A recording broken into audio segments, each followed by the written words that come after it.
नमस्कार। मैं डॉक्टर आशीष कुमार जैन, शिक्षाचार्य, संस्कृत विभाग, एकलव्य विश्वविद्यालय दमोह, मध्य प्रदेश। आज की इस कक्षा में हम एमए संस्कृत में आधुनिक जैन संस्कृत साहित्य विषय के अंतर्गत गणनी प्रमुख ज्ञानमती माता जी के द्वारा लिखित ऋषभदेव चरितम नामक कृति के विषय में हम जानेंगे, जिसके अंतर्गत हम जानेंगे भगवान ऋषभदेव चरितम कृति का परिचय। ये किसकी कृति है, किस भाषा की कृति है, इसका स्वरूप, प्रतिपाद्य और विशेषताएं कौन कौन सी है। क्योंकि आधुनिक जैन संस्कृत साहित्य में गणनी प्रमुख ज्ञानमती माता जी का बहुत बड़ा अवदान है और आप संस्कृत की विधा में, लेखन की विधा में आप बहुत ही निष्णात हैं। ये भगवान ऋषभदेव नाम का जो चरितम ग्रंथ है, इसका प्रणयन संस्कृत गद्य शैली में गणनी प्रमुख ज्ञानमती माता जी ने भक्तिवश किया, जो चंपू काव्य की परंपरा में गद्य पद्यात्मक रचना है। ये एक प्रकार का चंपू काव्य भी है। गद्य पद्यात्मक जो कृति होती है, रचना होती है, उसे चंपू काव्य कहते हैं। वह भाषा हिंदी भी हो सकती है, संस्कृत भी हो सकती है, प्राकृत भी हो सकती है, या अन्य भाषाएं भी हो सकती हैं। जिन रचनाओं में गद्य और पद्य मिश्रित व्याख्यान होता है, वर्णन होता है, वो चंपू काव्य के अंतर्गत आती है। इस ग्रंथ में हम देखें, प्रथम तीर्थंकर भगवान ऋषभदेव के जीवन चरित्र से संबंधित है। पूज्य गणनी प्रमुख ज्ञानमती माता जी ने आचार्य जिनसेन कृत आदि पुराण के आधार से इस मौलिक कृति को प्रणीत किया है। उन्होंने आदि पुराण में वर्णित भगवान ऋषभदेव के चरित्र से संबंधित श्लोकों में से कुल 365 श्लोकों का चयन किया है तथा शेष कथा को श्लोकों के अर्थ सहित गद्य रूप में प्रस्तुत किया है। अतः माता जी की यह रचना गद्य पद्यात्मक है और आदि पुराण, महापुराण पर आधारित यह कृति है। इसका मूल आकर ग्रंथ आदि पुराण, महापुराण है, आचार्य जिनसेन कृत। गणनी प्रमुख ज्ञानमती माता जी की अन्य कृतियां भी हैं। हम कृतियों के बारे में भी थोड़ा सा समझ लें, जान लें और उनके कृतित्व को भी हम समझें। गणनी प्रमुख ज्ञानमती माता जी के साहित्य को हम अपनी सुविधा के अनुसार दो भागों में बांट सकते हैं। एक तो उनकी मौलिक कृतियां हैं, जिनमें ऋषभदेव चरितम, आराधना, स्तोत्र साहित्य और आचार्य वीरसागर चरितम, ये मूलतः उनकी मौलिक रचनाएं हैं जो उन्होंने लिखी हैं। इसके अलावा हम टीका ग्रंथों की और भाष्य ग्रंथों की बात करें तो संस्कृत भाषा के टीका ग्रंथों में गणनी प्रमुख ज्ञानमती माता जी ने नियमसार प्राभृतम, जो आचार्य कुंद कुंद जी के द्वारा लिखित है, उस ग्रंथ पर स्यादबाद चंद्रिका नामक संस्कृत और हिंदी टीका दोनों की है। अष्टसहस्री आचार्य विद्यानंद कृत है और जिस पर उन्होंने संस्कृत भाषा में टीका लिखी, स्यादबाद चिंतामणि। षटखंडागम ग्रंथ पर सिद्धांत चिंतामणि टीका लिखी और कातंत व्याकरण पर हिंदी टीका लिखी। तो गणनी प्रमुख ज्ञानमती माता जी का बहुत बड़ा अवदान है संस्कृत भाषा के उत्थान में। अब हम समझेंगे ऋषभदेव चरितम। ऋषभदेव चरितम ग्रंथ जो है, ये 9वीं शताब्दी के अगर्भ दिगंबर संज्ञापित विभूषित आचार्य जिनसेन महाराज विरचित आदि पुराण एवं महापुराण को उपजीव्य अर्थात आकर ग्रंथ बना करके जैन संस्कृति के आद्य पुरस्कर्ता भगवान ऋषभदेव गुरुदेव के पावन जीवन चरित्र को चित्रांकित करने वाला यह ऋषभदेव चरितम नामक ग्रंथ का प्रणयन संस्कृत गद्य शैली में गणनी प्रमुख ज्ञानमती माता जी ने किया है। इसके प्रतिपाद्य को हम समझे, भगवान ऋषभदेव पर आधारित ऋषभदेव चरितम, इसमें माता मरुदेवी नाभि नंदन भगवान ऋषभदेव आदिनाथ के पूर्ववर्ती 10 भवों के साथ उनके गर्भ, जन्म, तप, ज्ञान और मोक्ष, इन पंच कल्याणकों की प्राप्ति का वर्णन इसमें किया गया है। यह ग्रंथ 160 पृष्ठीय है और जिसे माता जी ने भगवान शांतिनाथ कुंठनाथ अरहनाथ की जन्म हस्तिनापुर में दिसंबर 1997 दिन गुरुवार को ब्रह्म मुहूर्त में लिखना प्रारंभ किया था तथा 2 वर्ष की अनवरत साधना के पश्चात उन्होंने अक्टूबर 1999 दिन शनिवार को सब पूर्णिमा के अवसर पर पूर्ण किया था। और उस समय राजा बाजार, कनॉट प्लेस, नई दिल्ली के चातुर्मास में भगवान ऋषभदेव जन्म जयंती पर हस्तलिखित कृति का लोकार्पण भी श्री धनंजय कुमार जी वित्त राज्य मंत्री भारत सरकार के द्वारा किया गया। इसका विभाजन हम देखें तो भगवान ऋषभदेव चरित्र पर आधारित ऋषभदेव चरितम, इसमें 10 अधिकार हैं और 10 अंतराधिकार हैं। 10 मूल अधिकार हैं और 10 अंतराधिकार हैं, जिनमें भगवान ऋषभदेव के 10 अवतारों का वर्णन किया गया है। उन 10 अवतारों का नाम इस प्रकार है। सबसे पहले वो राजा महाबल होते हैं, द्वितीय भाव में ललितांग देव होते हैं, तृतीय भाव में वज्रजंग होते हैं, चतुर्थ भाव में आर्यपुत्र होते हैं और पंचम भाव में श्रीधर, षष्ठ भाव में सुविधि और सप्तम में अच्युतेंद्र, अष्टम में वज्रनाभि, नवम में अहमेंद्र और अंतिम भगवान ऋषभदेव के रूप में अवतरित हुए। और एवं 10वें अधिकार के अंतर्गत, ये 10 अधिकार है। अब 10वें अधिकार के अंतर्गत अवान्तर कथाएं चलेंगी, उनकी अंतराधिकारों में विभक्त है, जिसमें भगवान ऋषभदेव का गर्भ कल्याणक, जन्म कल्याणक, ब्रह्मा गुण कीर्तन, दीक्षा कल्याणक, ऋषभदेव आहार चर्या, केवल ज्ञान कल्याणक, दिव्य ध्वनि, भरत चक्रवर्ती का वर्णन और उनके क्रियाकलापों का वर्णन, उनकी व्यवस्थाओं का वर्णन तथा निर्वाण कल्याणक और जिन मंदिर निर्माण तथा तीर्थंकर शासन परंपरा आदि विषय इस 10वें अंतराधिकार में जो मुख्य अधिकार है, जिसमें भगवान ऋषभदेव का वर्णन है, तो 10वें अधिकार को 10 अंतराधिकारों में विभक्त करके पूज्य माता जी ने, गणनी प्रमुख ज्ञानमती माता जी ने ऋषभदेव चरितम ग्रंथ लिखा। अब हम क्रमशः इन अधिकारों की विषय वस्तु को जानेंगे। आप लोग सभी वीडियो के अंत तक, कक्षा के अंत तक बने रहे, बहुत ही रोचक जानकारियां आपको मिलेंगी। यद्यपि ये विषय सबकी दृष्टि में नहीं आ पाते हैं, जो अध्ययन करते हैं उन्हें पता चलता है, इसलिए मैं आज इस कक्षा में आप लोगों के लिए ये ग्रंथ आप लोगों के सामने रख रहा हूँ, उसका विषय प्रतिपादित कर रहा हूँ।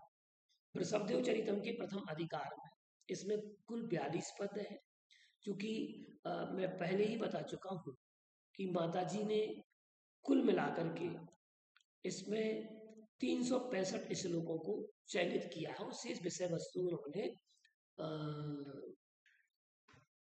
गद्य रूप में प्रस्तुत की है। शेष भाग उनका गद्य है। इस अधिकार में 42 पद हैं और शेष भाग गद्य है। यह अधिकार भगवान ऋषभदेव के प्रथम अवतार राजा महाबल से संबंधित है, जो विजयार पर्वत की उत्तर श्रेणी में अवस्थित अलकापुरी के राजा अतिबल की रानी मनोहरा के गर्भ से जन्म धारण करते हैं। आप सर्वकला निष्णात, सूरवीरता, दान, बुद्धि, क्षमा, दया, धैर्य, सत्य, शौच आदि गुणों से युक्त थे।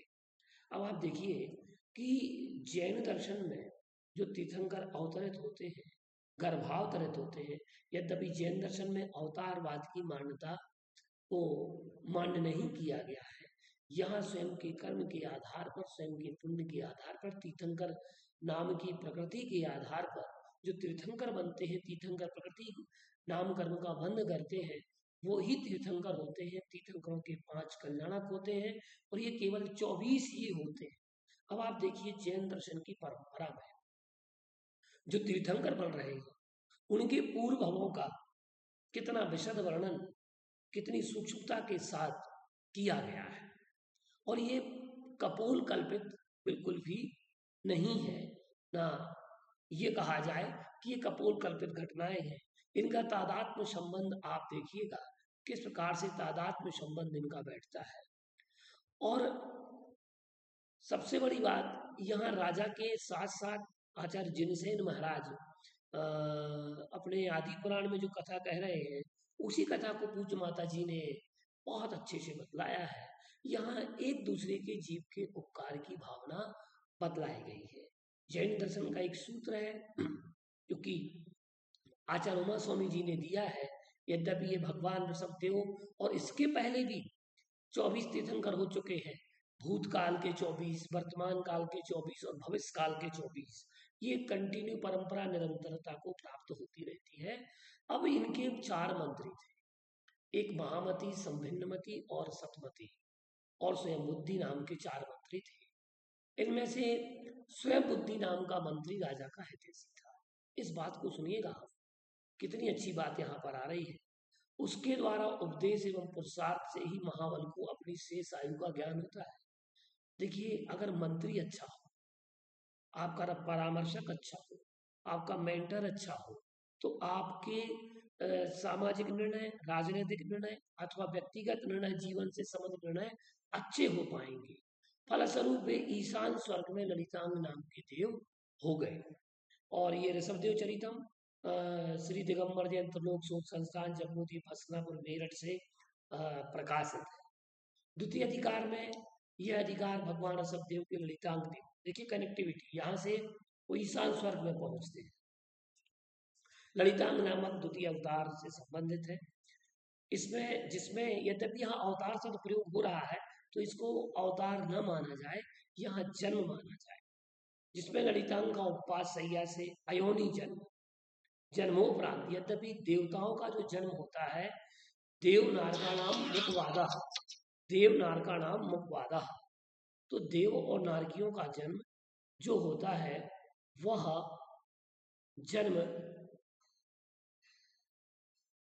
वह जन्म उपपाद जन्म होता है। और उपपाद जन्म में जो होता है वह अयोनिज जन्म होता है। और भेरियां बजाई जाती हैं, दिव्यनाद बजाए जाते हैं और वह यद्यपि देव कुमार अवस्था को प्राप्त हो जाते हैं, बहुत सर्वांग सुंदर होते हैं। तो उपपाद सैया से जिनका जन्म होता है, जन्मोपरांत उस स्वर्ग का वैभव से उनका आश्चर्यचकित होना, देवों द्वारा उनकी चरण वंदना तथा पूर्व पुण्य से उन्हें स्वयं प्रभा, कनकलता एवं विद्युलता नाम की देवियों के भोग की प्राप्ति और स्वयं प्रभा से अतीब लगाव को बताया गया है। इसमें आकृत्रिम जनालयों की वंदना एवं पूजा ललितांग देव द्वारा दिखाई गई। जो इंद्र होते हैं, देव होते हैं, वो निश्चिततः जो सम्य दृष्टि होते हैं वो तो निश्चित है, और जो सम्य दृष्टि होते हैं वह भगवान जिनेंद्र के पूजक होते हैं। साथ ही उनकी कंठमाला के मुरझाने से उनका आयुष अवसान का संकेत, उसके कारण चिंता एवं देवों द्वारा उनके चित्त की स्थिरता। क्योंकि जैन दर्शन की एक मान्यता है कि जब देव की आयु पूर्ण होने लगती है तो उसके 6 माह पूर्व उसके कंठ की माला मुरझाने लग जाती है, तो ये उसे पता चल जाता कि अब मेरा अवसान होने वाला है। ये आयु का संकेत है, आयुष अवसान का। परिणामतः वह सोमरस उद्यान में चैत्र वृक्ष के नीचे पंच नमस्कार मंत्र का आराधन का वर्णन बतलाया गया है। और पूज्य माता जी ने प्रसंगोपात लोक एवं अलौकिक की अवस्थाओं पर प्रकाश डाला है। ललितांग देव का समाधि पूर्वक मरण, परिणामतः वज्रचंद नामक राजा के रूप में अवतार होने की सूचना इस अधिकार में मिलती है। इसमें कथा गद्य रूप चलती है, प्रचलित होती है और पूरा गद्य रूप में वर्णन किया गया है। तृतीय अधिकार के अंतर्गत समाधि मरण की बात कही गई है कि समाधि मरण को प्राप्त जो ललितांग देव था, जो राजा वज्रबाहु के यहाँ वसुंधरा नाम की रानी से के गर्भ से वज्रजंग के रूप में भगवान ऋषभदेव का तृतीय जन्म होता है उनके जीव का। उनकी पूर्व प्रिया स्वयं प्रभा नाम की देवी का जन्म वज्रदंत चक्रवर्ती के यहाँ श्रीमती नाम से हुआ। अब देखिए जीवों का तादात्म्य और प्रेम अनुराग, और वह अनुराग का भाव कि किस प्रकार से ये जीवों का पुण्य और जीवों की वह कनेक्टिविटी भावों की किस प्रकार से यहाँ बैठती दिखाई दे रही है कि जिसे ललितांग नाम का देव बहुत पसंद करते हैं, बहुत अच्छे उनके लिए अत्यंत राग भाव से उन्हें देखते हैं, तो उनका जन्म वज्रदंत चक्रवर्ती के यहाँ श्रीमती नाम से होता है। दोनों का विवाह का वर्णन, प्रसंगवश जिन गुण संपत्ति व्रत की कथा एवं पूजा, महापूजाओं का वर्णन, राजा वज्रबाहु वैराग्य, वज्रदंत चक्रवर्ती की दीक्षा का प्रसंग, राजा वज्रजंग एवं श्रीमती द्वारा मुनिराज को आहार दान एवं शयनागार में सुगंधित धूप के धुएं से राजा वज्रजंग एवं रानी श्रीमती का आहारचर्या का चिंतन करते हुए परलोक गमन का वर्णन हुआ है। अब यहाँ पर देखिए, राजा वज्रजंग और श्रीमती की पर्याय में भगवान ऋषभदेव ने आहार दिया था, और श्रीमती की पर्याय में जो स्वयं प्रभा नाम की देवी थी वो उस पर्याय में थी, और वो दोनों पति पत्नी कक्ष में शयन कर रहे थे। सुगंधित धूप का वह धुआं हो रहा था और वो चिंतन करने में लगे हुए थे, और आहारचर्या जिन्होंने दी थी, आहारचर्या जिन्होंने संपन्न कराई थी, और आहारचर्या की पुण्य का वो बहुत आनंद मना रहे थे, और वह आनंद मनाते मनाते वह जब धुआं बहुत फैला, उस सुगंधित पदार्थ के कारण श्वास रुकने के कारण उनका मरण हुआ। ऐसा प्रायोपगमन जो चिंतन के माध्यम से होता है, तो ऐसे प्रायोपगमन को वह प्राप्त होकर के परलोक गमन उनका हो गया। तो इसमें आदि पुराण के 35 श्लोकों के अर्थ को संस्कृत गति में प्रस्तुत कर कथा को गति प्रदान की गई है। चतुर्थ अधिकार आहार दान के पुण्य से वज्रजंग का भोग भूमि के आर्य के रूप में चतुर्थ अवतार होता है, और यहाँ पर माता जी ने भोग भूमि संबंधी व्यवस्थाओं पर प्रकाश डाला है। इनकी पूर्व पत्नी भी यहाँ आर्या के रूप में अवतरित होती है। उन दोनों के पूर्व जन्म के मंत्री स्वयं बुद्ध के जीव द्वारा सम्यक लाभ का होना। अब देखिए वहां मंत्री ने वहां संबोधन दिया था, और फिर यहाँ पर ये बात बतला रहे हैं जो वर्तमान में चाणक्य के धारी प्रीतिंकर मुनिराज हो गए थे। आर्य को मुनि प्रीतिंकर के उपदेश से स्वयं की आत्मा का ज्ञान होता है। देखिए वहां मंत्री की कनेक्टिविटी बैठ रही है, और यहाँ स्वयं प्रभा का, जो कि श्रीमती नाम की इनकी रानी बनी, और फिर उसके बाद में ये आर्य और आर्या दोनों बने। वह शुभ चिंतन करते हुए देह का त्याग करता है। परिणामतः ईशान स्वर्ग में श्री प्रविमान में श्रीधर नाम के देव हो जाते हैं। वहां पहले ईशान स्वर्ग में ललितांग नाम के देव हुए थे, अब यहाँ पर श्रीधर नाम के देव हो जाते हैं। इस अधिकार में आदि पुराण से 32 श्लोक लिए गए हैं, शेष भाग गद्य का है। पंचम अधिकार में ईशान स्वर्ग के श्री प्रविमान में जन्मे ऋषभदेव का पुण्यशाली जीव श्रीधर नाम से विख्यात हुआ, और उसके गुरु मुनि प्रीतिंकर को केवल ज्ञान प्राप्ति एवं उनसे श्रीधर का अपने पूर्व के मंत्रियों के विषय में प्रश्न पूछना, निमित्त वश नरक का वर्णन, श्रीधर का देवगति से देव पर्याय का त्याग शांत परिणामों एवं परोपकार से करते हुए होना। और इस कथा में कुल 6 श्लोकों को लिया गया है, शेष भाग गद्य में वर्णित है। षष्ठाधिकार में राजा महाबल आदि पंचावतारों के बाद भगवान ऋषभदेव का राजा सुदृष्टि की सुंदर नंदा नाम की रानी के गर्भ से सुविधि नाम का छठा अवतार होता है। राजा वज्रजंगावतार में आहार दान को जिन सिंह, नकुल, शार्दूल और शुकर ने देखा था, देखिए अनुमोदना का पुण्य फल, उनका जन्म समीपवर्ती क्षेत्र में हुआ। देखिए जो उस समय आहारचर्या जब हो रही थी वज्रजंग और श्रीमती की पर्याय में, तब उस समय 4 वन्य प्राणी भी आहार को देख रहे थे। जिन मुनि को आहार दिया था, दिगंबर मुनिराज को आहार दिया था, जिनके तन पर लेस मात्र भी, वस्त्र एक धागा मात्र भी नहीं था, जो उस समय सिंह, नकुल, शार्दुल और शुकर ने उस आहार को देखा था, उस आहारचर्या को देखने के पुण्य प्रभाव से, उसकी अनुमोदना करने के प्रभाव से वो सुविधि का अभय घोष चक्रवर्ती की कन्या मनोरमा से विवाह होना, सुविधि का अणुव्रतों का पालन करते हुए धर्मनिष्ठा पूर्वक दीक्षा लेना, समाधि को प्राप्त करना और 16वें स्वर्ग में अच्युतेंद्र होना इस अधिकार में वर्णित है। वो जो सिंह थे, नकुल थे, शार्दूल थे, सूकर थे, उनका जन्म भी समीपवर्ती क्षेत्र में हो जाता है। अब हम यहाँ पर देखते हैं कि इसमें कुल 7 श्लोकों को लिया गया है। शेष कथा गद्य में वर्णित है। शेष कथा गद्य में वर्णित है और इनमें 7 श्लोकों को लिया गया है। यथा प्रसंग यहाँ अणुव्रतों की महिमा मंडित करने लवणांकुश एवं सीता की कथा को भी स्थान दिया गया। अवान्तर कथा है। यद्यपि ऋषभावतार में, ऋषभ देवचरितम में ये कथा लव और कुश, जो कि वैदिक पुराण में जिन्हें लव कुश के नाम से कहा गया है, वहीं जैन पुराणों में उनका नाम लवणांकुश आया है और सीता की कथा को स्थान दिया गया है। सप्तम अधिकार में 16वें स्वर्ग में जन्मे अच्युतेंद्र के वैभव एवं महिमा को यहाँ विश्लेषित किया गया है।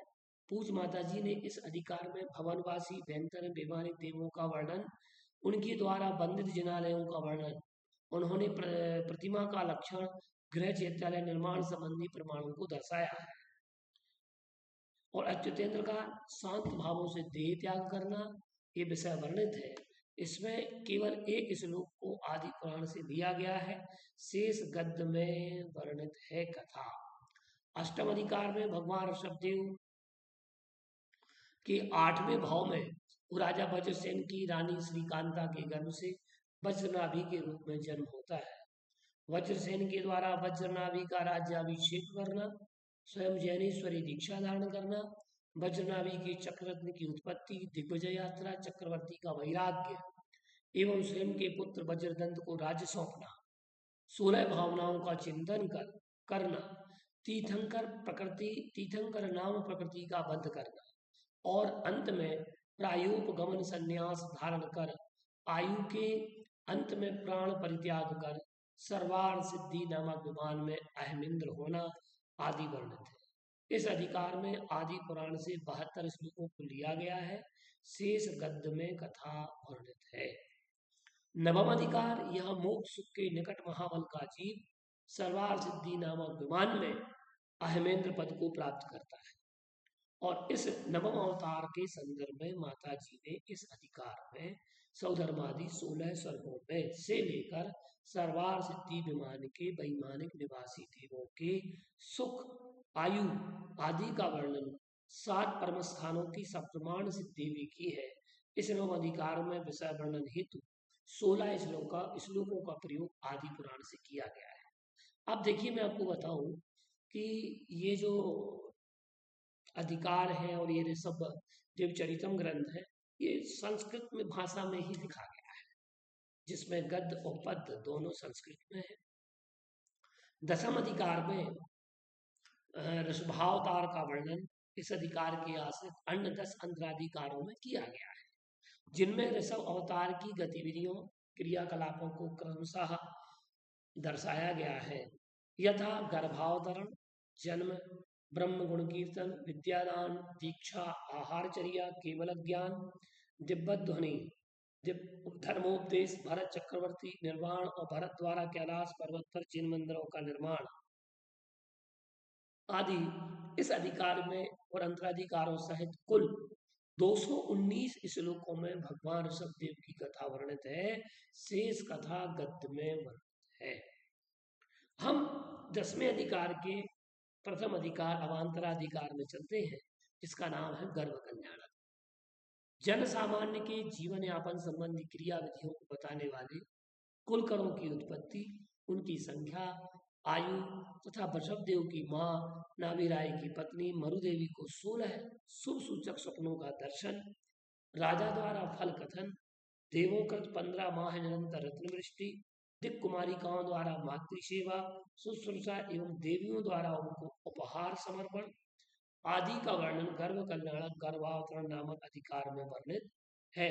और इस अधिकार में 27 श्लोक लिए गए हैं तथा शेष कथा गद्य में वर्णित है। गर्भ कल्याणक के विषय में आप पूरा आदि पुराण खोल करके देखें, जिसमें भगवान के गर्भ कल्याणक की क्रियाओं का वर्णन मिलता है, किस प्रकार से गर्भावतरित होते हैं, 16 सपनों का फल, फलादेश आदि सब वर्णन उसमें है। जन्म कल्याण, ऋषभ देव ऋषभ कुमार का जन्म होते ही तीनों लोगों में कुछ समय के लिए शांति का अनुभवन, दिव्य वाद्य यंत्रों की ध्वनिया, सौधर्म इंद्र द्वारा सुदर्शन वीर की पांडुशिला पर अभिषेक, देवों द्वारा निर्मित वस्त्रों का आरोपण, ऋषभदेव नामकरण सौधर्म इंद्र द्वारा किया गया, ऋषभदेव की बाल क्रीड़ा एवं किशोरावस्था आदि का वर्णन 32 श्लोकों एवं शेष गद्य भाग में किया गया है। ब्रह्मा, क्योंकि ब्रह्म का अर्थ होता है जो संचालन करे, सृष्टि का निर्माण करे, तो यहाँ भगवान ऋषभदेव को ब्रह्मा के रूप में उनके ब्रह्मा के कर्तव्यों का परिपालन करने का यहाँ बोध कराया गया है। और जिससे यहाँ दिख रहा है कि किस प्रकार से वो राज्य का संचालन कर रहे हैं। इस अधिकार में ऋषभदेव की राज्य व्यवस्था, राज्याभिषेक, नंदा सुनंदा से विवाह एवं दोनों से भरत बाहुबली एवं ब्राह्मी सुंदरी का जन्म होना वर्णित है। और उनके अन्य पुत्रों का भी वर्णन इसमें संकेत मात्र में किया गया है। इस प्रकार से भगवान ऋषभदेव के 100 पुत्र और 2 पुत्रियां थीं, जिनमें प्रमुख रूप से भरत बाहुबली थे और पुत्रियों में ब्राह्मी सुंदरी थी। तथा राज्य के जनसामान्यों को असी मसी कृषि विद्या वाणिज्य और शिल्प का ज्ञान प्रदान करना आदि विषयों का विवेचन हुआ है। इसमें 42 श्लोकों में गद्य से कथा गति को प्राप्त होती है। दीक्षा कल्याण, यहाँ भगवान राज्य पाठ में व्यस्त थे और यहाँ वह दीक्षा की ओर अग्रसर नहीं हो रहे थे। तब सौधर्म इंद्र को चिंता हुई कि भगवान ऋषभदेव ने इतना लंबा समय राज्य काल में व्यतीत कर दिया, अब उनका कुछ समय ही बचा हुआ है शेष, तो इनको दीक्षा अभी तक नहीं हो रही है। 84 लाख वर्ष पूर्व की वैसी आयु विचार करो। तो यहाँ नीलांजना नाम की एक सूर नर्तकी की नृत्य करते हुए राज्यसभा में मृत्यु हो जाती है, क्योंकि उस दिन भगवान ऋषभदेव का जन्मोत्सव मनाया जा रहा था। उस जन्मोत्सव में ये नर्तकी सौधर्म के द्वारा बुलाई गई थी, उसकी मृत्यु हो गई। उसी क्षण दूसरी नर्तकी का नृत्य करना, जो कि उसी रंग की, उसी ढंग की, उसी चाल की, उसी ढाल की और उसी प्रकार के अभिनय करने वाली दूसरी नर्तकी तुरंत ही प्रकट हो गई। लेकिन भगवान ऋषभदेव को यह भान हो गया और उन्होंने संसार से वैराग्य लेने का भाव बना लिया। ब्रह्मलोक से लोकांतरित देवों के द्वारा वैराग्य की प्रशंसा करना और ऋषभदेव का वनगमन एवं पंचमुष्टियों से केस का उत्पाटन करना आदि का वर्णन 28 पद्यों में और शेष भाग गद्य में वर्णित है। ऐसे ही श्री ऋषभदेव की आरती जब वो तप में लीन हो गए और तप में लीन होने के बाद भगवान ऋषभदेव आहारचर्या के लिए उठते हैं। तो दीक्षोपरांत 6 माह के बाद मुनि ऋषभ का आहार ग्रहण हेतु नगर की ओर भ्रमण होना तथा विधि की अज्ञानतावश आहार विधि न मिलने से उनका आहार न ग्रहण करना और पुनः वनगमन तपस्या रतता 6 माह अनंतर मुनि ऋषभदेव का आहार को निकलना तथा हस्तिनापुर नरेश श्रेयांश को जाति स्मरण होना। अब यहाँ जो राजा श्रेयांश है, ये जो पूर्व में श्रीमती के जीव थे, उनकी जो धर्म पत्नी थी वही राजा के रूप में अवतरित हो गई थी और वो राजा श्रेयांश बने, क्योंकि उन्होंने आहारचर्या कराई थी पूर्व में, तो उन्हें उस आहारचर्या का विधि का जाति स्मरण हो गया और से मुनि ऋषभ का बड़गाहन कर इक्षुरस का आहार कराना। उनके यहाँ इक्षुरस का आहार हुआ था। इक्षुरस जो है, क्योंकि भगवान ऋषभदेव ने असी मसी कृषि के अंतर्गत इक्षु दंड को उगाने की, फसल उगाने की विधि बतलाई थी, तब से वो इक्ष्वाकु कहलाए थे। और इन्हें भी इक्षु रस, क्योंकि इक्षु रस एक अमृत के रूप में देखा जाता है, और आयुर्वेद की दृष्टि से, स्वास्थ्य की दृष्टि से इक्षुरस में बहुत सारे तत्व होते हैं। विज्ञान की दृष्टि से आप सर्च करिएगा, खोज करिएगा, उसमें बहुत सारे तत्व ऐसे होते हैं जो हमारे शरीर को लाभकारी होते हैं।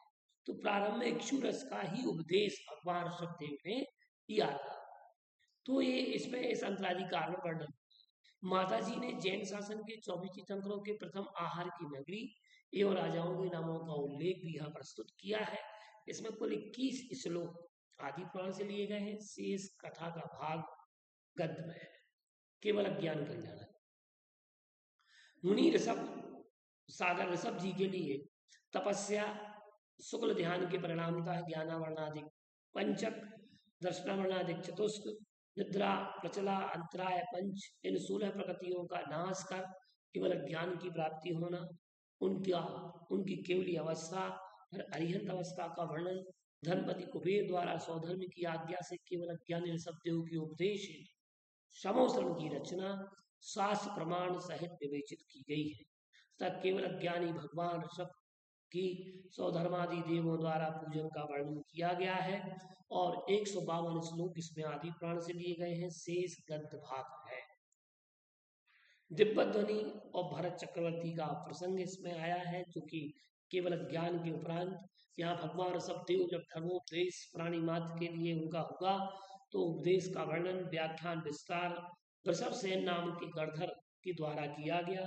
क्योंकि जैन शासन में एक व्यवस्था है, जब भगवान को, तीर्थंकर को केवल ज्ञान की प्राप्ति होती है तो उनका एक प्रमुख गणधर होता है जो उनकी वाणी को झेलते हैं और ब्रॉडकास्ट सब तक करते हैं। तो मूल ग्रंथ कर्तारा तीर्थंकर देवा, उत्तर ग्रंथ कर्तारा गणधर देवा, प्रति गणधर देवा, ये मंगलाचरण में आप पढ़ सकते हैं पुराण ग्रंथों के। भगवान की वाणी को ओंकार रूप होते हुए भी सर्वभाषात्मक कहा गया है, जो मनुष्यों, त्रियंचों एवं देवों की स्वयं की भाषा में परिणत होती चली जाती थी। ये बहुत बड़ा अतिशय था दिव्य ध्वनि का, कि सबको अपनी अपनी भाषा में सबको समझ में आता था। मनुष्यों को मनुष्यों की भाषा में, त्रियंचों को त्रियंचों की भाषा में, देवों को देवों की भाषा में। इसमें कुल 14 श्लोक है, शेष भाग गद्य में है। भरत चक्रवर्ती को 3 शुभ समाचारों की प्राप्ति होती है।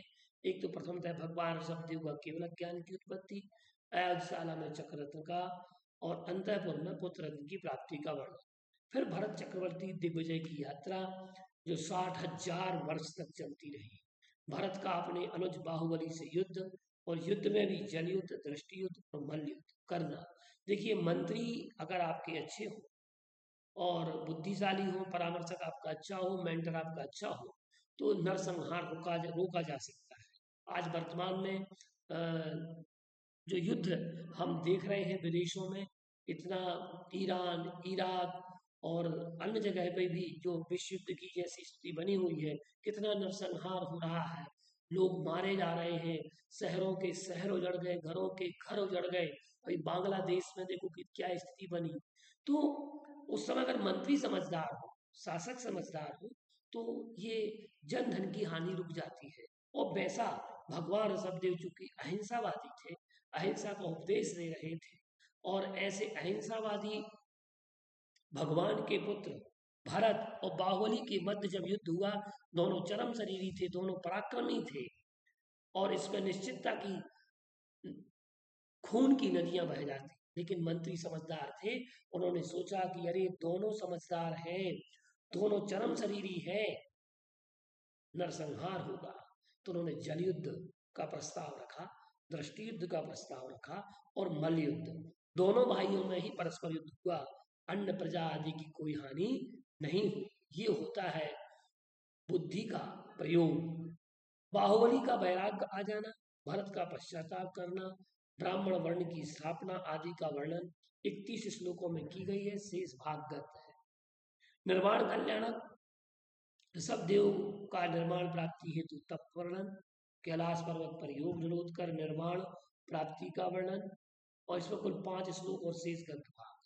जिन मंदिर निर्माण, भगवान ऋषभदेव की निर्माण प्राप्ति के बाद उनके पुत्र भरत के द्वारा कैलाश पर्वत पर मंदिरों के निर्माण का वर्णन है, तथा माता जी ने अंत में तीर्थंकर शासन परंपरा को भी वर्णित किया है, जिसमें उन्होंने जैन पुराणों के अतिरिक्त वैदिक पुराणों के साक्ष्यों द्वारा जैन धर्म की प्राचीनता को सिद्ध किया है। 10वें अधिकार के अंत भगवान महावीर स्वामी अनादि निधन जैन धर्म आदि विषयों पर माताजी ने स्वयं का चिंतन आगम दृष्टि से प्रस्तुत किया है। अब हम कुछ विशेषताओं के बारे में हम जान लेते हैं कि भगवान ऋषभदेव चरितम की क्या क्या विशेषता है। देखिए, यहाँ माताजी ने अन्य रचनाओं की भांति ही इसके मंगलाचरण में का प्रारंभ जो हुआ वो सिद्ध शब्द से प्रारंभ होता है और मंगलाचरण में क्रमिकता का भी ध्यान रखा गया है।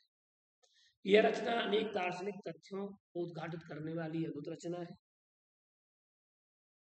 जिसमें वर्ण व्यवस्था, वर्ण उत्पत्ति, सप्त परम स्थान, 16 कर्ण भावनाएं आदि विषयों पर माताजी ने पूर्वाचार्यों का अनुकरण करते हुए स्वचिंतन प्रस्तुत किए हैं, जो अत्यंत ही अनुकरणीय है।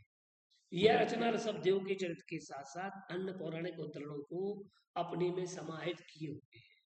यह जैसे भी हमने आपको बताया था कि सीता जी का वर्णन, लवणांकुश का वर्णन, व्रत कथाओं का वर्णन अथवा वैमानिक देव आदि का वर्णन, ये सब वर्णन इसमें किया गया है। यह रचना मानव के आध्यात्मिकता के साथ साथ मानवीय मूल्यों एवं संस्कृति का भी पाठ पढ़ाने में सक्षम है। इसमें वे सभी लक्षण हैं जो पुराण में होते हैं, यथा सर्ग, प्रतिसर्ग, वंश, परंपरा आदि। इसके अतिरिक्त इसकी सबसे बड़ी विशेषता यह है कि यह गद्य पद्यात्मक रूप में भगवान ऋषभदेव के चरित्र को काव्य शास्त्रीय, दर्शन शास्त्रीय, सिद्धांत विषयों के मानदंडों से उद्घाटित करती है, यथा रस, छंद, अलंकार, भाषा तथा शैली एवं देवलोक वर्णन, नरक वर्णन, ऊर्ध्वलोक वर्णन आदि। यह रचना माता जी के सरल, सहज एवं स्पष्ट रचना शैली, संस्कृति, भाषा की प्रवणता, सिद्धांत, न्याय, व्याकरण आदि रचना शैली को व्यक्त करती है। और सबसे बड़ी प्रामाणिकता यह है कि माताजी ने जैन शासन के, जैन धर्म के, जैन दर्शन के अनेक ग्रंथों का इसमें प्रयोग किया है उद्धरणों में। तो यहाँ मुख्य रूप से हम देखें तो 31 जैन ग्रंथों का प्रयोग इसमें किया गया है। ये नाम आपको स्क्रीन पर दिखाई दे रहे होंगे। पुरुषार्थ, सिद्धि, उपाय, रत्नोत्तरापचार, तत्वार्थ, सूत्रो, प्रणति, जम्बूति, प्रणति, तुलुकसार, तत्वार्थ, राजवार्ते, नियमसार, प्रावृतम, गोमठ सार, षटखंडागम, आराधना कथा, कोश, अनगार, धर्मामृत, उत्तर पुराण, उपासकाध्ययन, जैन व्याकरण, शब्दार्ण, चंद्रिका, सागार, धर्मामृत, द्वादशति का कसाय, पाहुल, प्रवचन सार, पद्मनंदी, पंचविंशति का मोक्ष, प्रावृत, हरिवंश पुराण, भक्ति आदि क्रिया संग्रह, प्रतिष्ठा, तिलक, कातंत्र व्याकरण, भाव संग्रह, कुल 31 जैन ग्रंथों का तथा भक्तामल स्तोत्र, शंभु स्तोत्र के नंदीश्वर भक्ति, यति प्रतिक्रमण, ईर्यापा शुद्धि, आचार भक्ति आदि का भी इन्होंने प्रयोग किया है ग्रंथ रचना। वैदिक ग्रंथों, केवल अगर कोई कहे कि माता जी ने केवल जैन ग्रंथों का अध्ययन किया होगा, नहीं। पूज्य माता जी ने, हम आपको बताएं, जितना जैन ग्रंथों का अध्ययन किया उतना ही उन्होंने वैदिक ग्रंथों का भी अध्ययन किया है। बड़ी ही समन्वयवादी विचारधारा, समन्वयवादी सोच और समन्वयवादी अध्ययन करके पूज्य माता जी एक निष्कर्ष तक पहुंचती है। पूज्य माता जी के द्वारा इस रचना में आदिनाथ भगवान ऋषभदेव को प्राचीन प्राग ऐतिहासिक प्रमाणित करने के लिए, जैन धर्म को प्रमाणित करने के लिए वैदिक ग्रंथों के प्रमाण और उनके उद्धरण भी का प्रयोग किया है। क्योंकि जैसे कि वैदिक पुराणों में माता जी ने सुंदर लिए, जैसे हरिवंश पुराण, ये वैदिक है। ऋग्वेद, यजुर्वेद, अथर्ववेद, भागवत पुराण, वायु पुराण, लिंग पुराण, मनुस्मृति, मार्कंडेय पुराण, कुरु पुराण, अग्नि पुराण, ब्रह्मांड पुराण, वराह पुराण, प्रभास पुराण, नाग पुराण, हनुमान नाटक, योग विशिष्ट, कुल 18 वैदिक ग्रंथों के प्रमाणों के द्वारा भगवान ऋषभदेव की जैन एवं वैदिक दोनों संस्कृतियों में पूजता को साफ प्रमाण प्रस्तुत किया है। पूज्य माता जी ने ये प्रामाणिक वर्णन किया है। हम अगर देखते हैं, क्योंकि गणनीय ज्ञानवती माता जी के द्वारा प्रणीत ग्रंथों में सांगोपांग अध्ययन, अनुशीलनोपरांत विशोधकर्ता का स्पष्ट अभिमत है कि माता जी की रोचकता प्रौढ़ आधुनिक विद्वानों को प्रेरणा देती है, नवीनता के साथ दिखाती है, मार्गदर्शन बहुत अच्छा देती हैं। पूज्य माता जी ने संपूर्ण व्याकरण ग्रंथों का प्रयोग और पूरी दृष्टि के साथ में जब आप इस ग्रंथ को देखेंगे, क्योंकि यद्यपि मैंने ये ग्रंथ पढ़ा है, अध्ययन किया है, संस्कृत में है और भाषा, लेकिन ऐसा लगता है कि जैसे हम गिलास में पानी भर रहे हो, जल भर लिया हो और गटगटा करके हम पी जा रहे हैं, ऐसी सरल संस्कृत भाषा का प्रयोग भी किया है। कहीं कहीं उन्होंने दार्शनिक तथ्यों को उठाने के लिए काव्य शास्त्रीय तरीके से भाषा का प्रयोग किया है। संपूर्ण ऋषभदेव चरितम में हम देखते हैं, जब जहाँ वो प्रकृति का वर्णन कर रही होती है, जहाँ रति का वर्णन कर रही होती है, जहाँ पर वह काव्य शास्त्रीय वर्णन कर रही होती है, तो वहाँ काव्य की प्रतिभा उनकी दिखाई देती है। वह रस, छंद, अलंकार, गुण, रीति आदि सबका वर्णन बहुत अच्छे से अद्भुत तरीके से करती है, अपनी भाषा शैली में करती है। उनके गद्य में भी अगर हम निकालना चाहें तो गद्य में भी चंपू काव्य का, क्योंकि यद्यपि ये चंपू काव्य ही है और चंपू काव्य की पूरी शैली का प्रयोग यहाँ पर पूज्य माता जी ने किया हुआ है। जब आप उनके गद्य को पढ़ते हैं तो गद्य रुकता नहीं है, गद्य कथा के साथ साथ बढ़ता चला जाता है और कथा के अनुरूप सरल भाषा, प्रांजल भाषा, सुसंस्कृत भाषा पूज्य माता जी की है। और पूज्य माता जी ने जो अवदान भारतीय संस्कृति में, आधुनिक जैन संस्कृत साहित्य के उत्थान में दिया है, ऐसा पूज्य माता जी, गणनी प्रमुख ज्ञानमती माता जी का जो आज भी माता जी वृद्धावस्था को प्राप्त है, लेकिन वो मानती हैं कि आत्मा वृद्ध नहीं होती, आत्मा अजर है, आत्मा अमर है। ऐसे भारतीय दर्शन की वह उस नियम को श्रद्धापूर्वक स्वीकार करते हुए आज भी सतत लेखन कार्य में जुड़ी रहती हैं। आप टीवी पर उन्हें लाइव देखते हैं, जब किसी के लाइव चैनल नहीं चला करते थे, किसी का प्रोग्राम लाइव नहीं होता था, तब गणनी प्रमुख ज्ञानमती माता जी टेलीविजन पर हस्तिनापुर से बैठ करके संपूर्ण भारत देश को उपदेशित किया करती थी। आज तो सभी के चैनल हो गए हैं व्यक्तिगत, और आज धर्माचार्य सभी ऑनलाइन प्लेटफॉर्म का प्रयोग कर रहे हैं और वहीं बैठ कर के अपने ज्ञान के माध्यम से भारतीय संस्कृति का उत्थान कर रहे हैं। तो ऋषभदेव चरितम एक अलौकिक कृति है, संस्कृत इसकी भाषा है। और मैंने आपको ऋषभदेव चरितम के 10 अधिकारों के बारे में और 10वें अधिकार के अंतर्गत 10 अवान्तर अधिकारों में भगवान ऋषभदेव के 10 जन्मों का वर्णन आपने सुना। उनके प्रथम भाव से लेकर के महाबल राजा महाबल से लेकर के भगवान ऋषभदेव की पूरी कथा आपने जानी, समझी। नमस्कार। अगली कक्षा में हम नए विषय को लेकर के आपके समक्ष उपस्थित होंगे।